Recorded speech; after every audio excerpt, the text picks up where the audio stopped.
comme vous le savez, le compteur tourne. Moi, je suis loin d'appliquer le principe le sufférien ou le principe de précaution. Si tu ne fais pas ça, tu vas avoir ça. Non, au contraire, il faut prendre les choses positives et ne pas se suggérer des maladies. D'accord? Si on détecte chez le patient que l'hypertrophie commence par segment après segment, elle commence ici par un segment.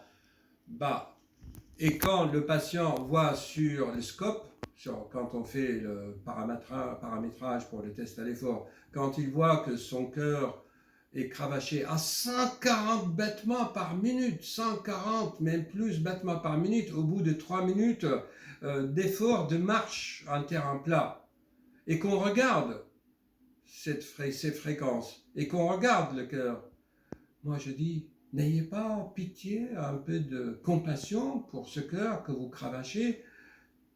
C'est quand même une petite forme de violence. Il faut avoir de l'autocompassion pour soi-même. Et c'est ça ce que j'appelle aimer soi-même. Aimer soi-même, c'est ton corps.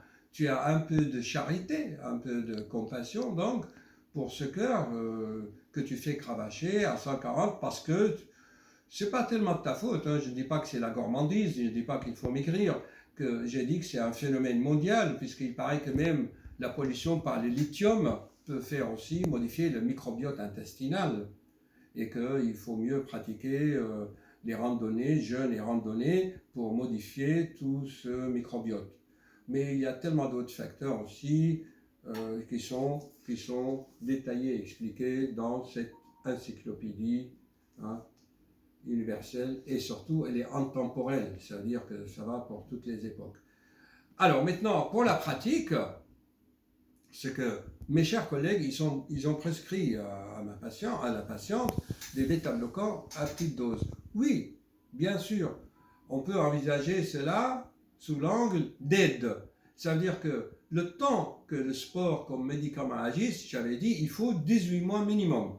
Et pendant les premiers mois, quand le sujet va se mettre au sport comme médicament, le cœur va être cravaché à 145.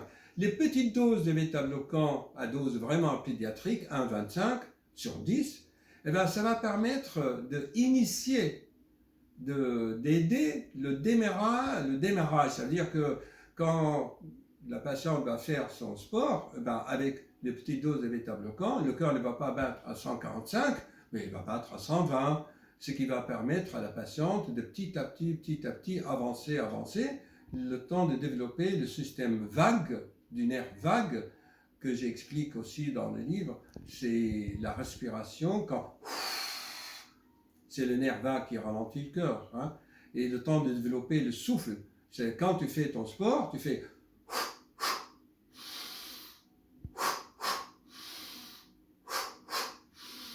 c'est ça qui ralentit le cœur.